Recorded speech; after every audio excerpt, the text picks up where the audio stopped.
people are debating whether you should be married in a church or whether you can be married at a beach, a resort, a hotel, a courthouse, etc.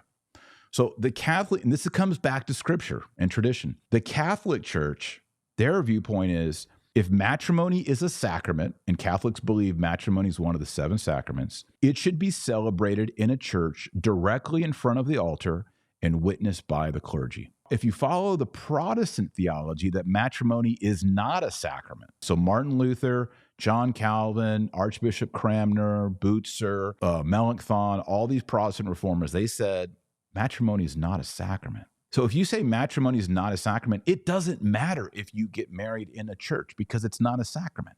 And this is the difference, because for the Catholic, matrimony is a supernatural sacrament and it confers grace on the bride and the groom.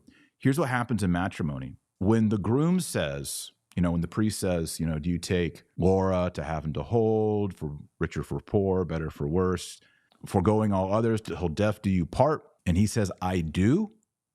Grace comes from Jesus Christ onto the groom and flows to the bride. And when the bride says her vows, grace comes from Jesus Christ to the bride and flows to the groom. So that there is a supernatural union. What God has joined together, let no man put asunder. That flows from groom to bride and bride to groom. And it creates a knot, a binding. That's the Catholic point of view.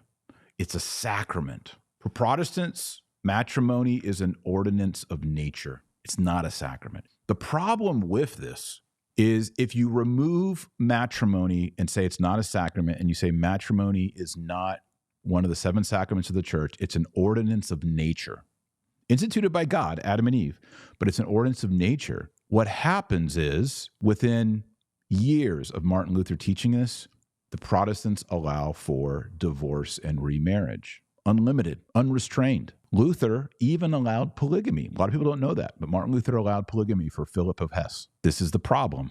And over time, it turns into love is love. It doesn't matter if you get married on a beach. It doesn't matter if you get married in a resort, at a courthouse. It doesn't matter if one is male and the other is male, or it's female, female. That doesn't matter. And you've completely degraded the sanctity of marriage because you followed Martin Luther.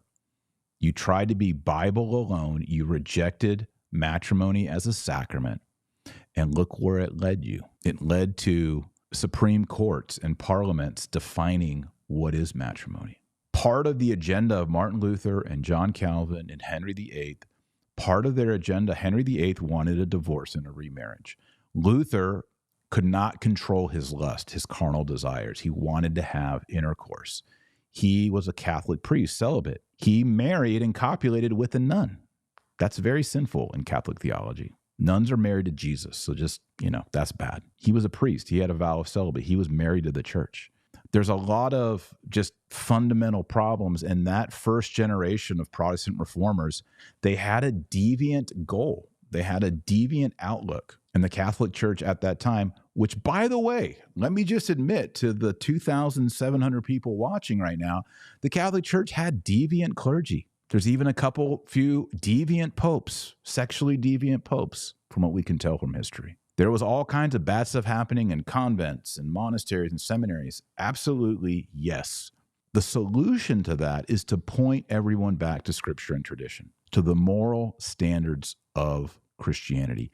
It's never to change it, which is what Henry VIII wanted to do, and it's what Luther wanted to do.